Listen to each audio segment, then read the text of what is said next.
Whoa everybody, an $8,000 stimulus check is going out this year. This is not a joke. Some Social Security recipients are eligible to receive a bigger check and monthly payments than others.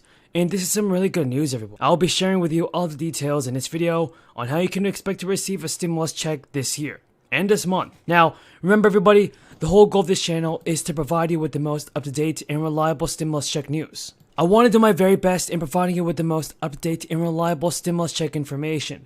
So it means a lot to me everybody if you can subscribe. Now, have any of you guys received any monthly expanded child tax credit? If the answer is yes, then you may be in store for the new $8,000 stimulus check from the government very soon.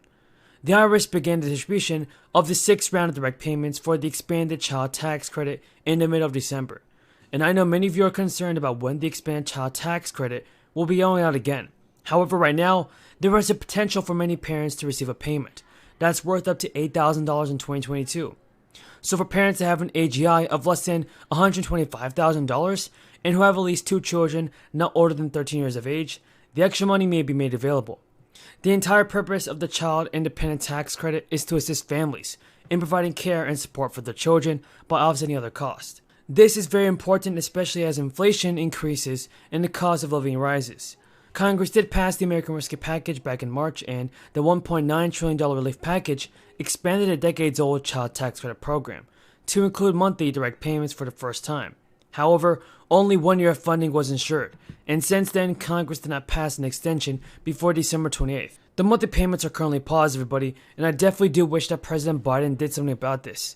In fact, I wish to see the Democrats, the Republicans, finally come to an agreement on how to send out more stimulus checks before it gets too late. And if you guys agree with me, then tell me in the comments down below. Then let's get this video to 1,000 likes. Now, the IRS has announced that the credit is calculated based on your income and that a percentage of expenses that you incur for the care of qualifying persons to enable you to go to work or look for work. The payment in the new year of 2022 could be up to $8,000, folks.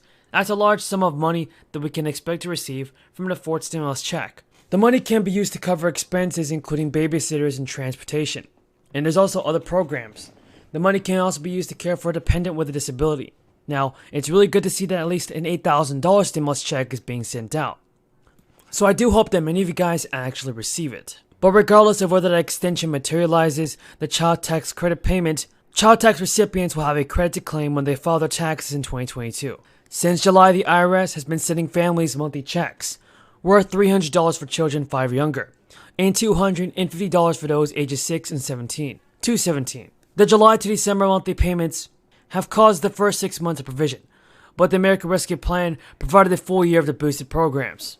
In early 2022, you will be required to file your tax returns for the previous year, and you will get a chance to claim the remainder of the expanded child tax credit. The IRS has confirmed that it will send out letters to child tax credit recipients in January outlining what remaining credit they have. Now, many of you also have been asking of what the Social Security maximum benefit that can be claimed this year. The maximum benefit depends on the age you retire. For instance, if you retire at full retirement age in 2022, your maximum benefit will be around $3,400. Now, if you retire at age 62 in 2022, your maximum benefit will be around $2,400. So the age, everybody, in which you retire does matter. As always, I truly appreciate everyone's support, and if you have any more questions about this, leave them in the comments below. Thank you everyone for being here today. And again, if you can look across the spectrum of all of our colleagues here, you can see that these are very important topics. One, the federalization or attempt to federalize our election system by the Democrats, as well as using that as a tool then to remove the Senate filibuster. I'm a former county auditor in Iowa, which serves as the local commissioner of elections.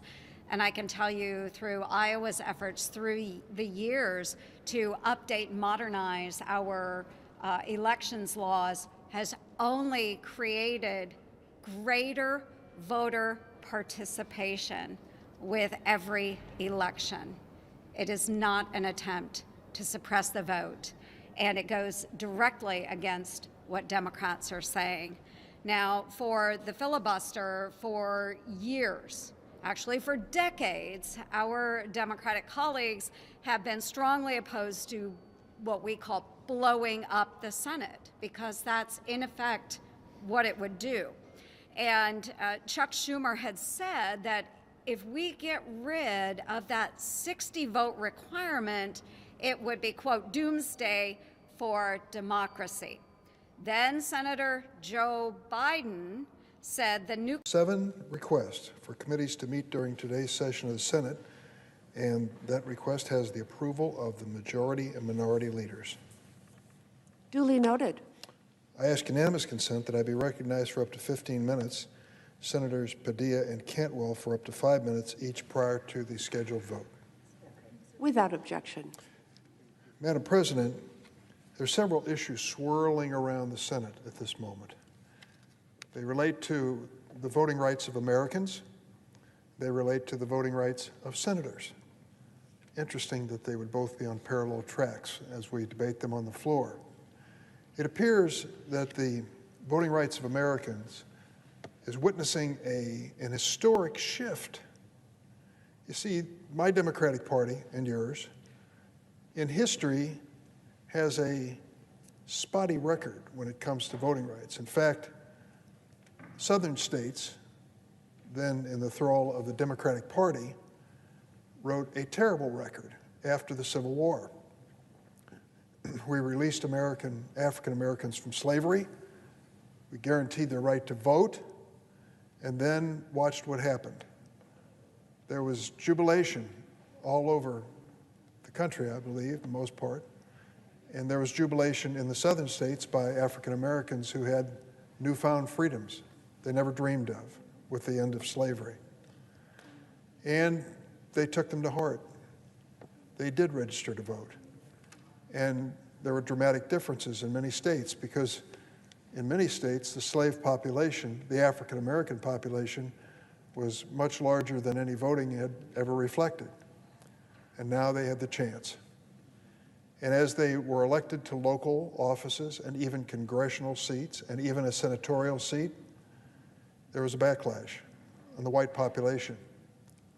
This period of reconstruction after the Civil War lapsed into a period of denial of the right to vote and elaborate plans by white Democrats, I might add, in southern states to manufacture obstacles to the voting of African Americans.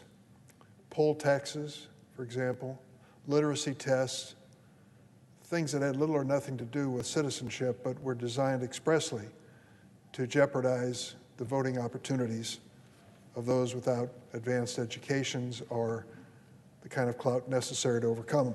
And so the net result was the South went white again in terms of its political leadership. It was known as Jim Crow. And the Democratic Party of that day was behind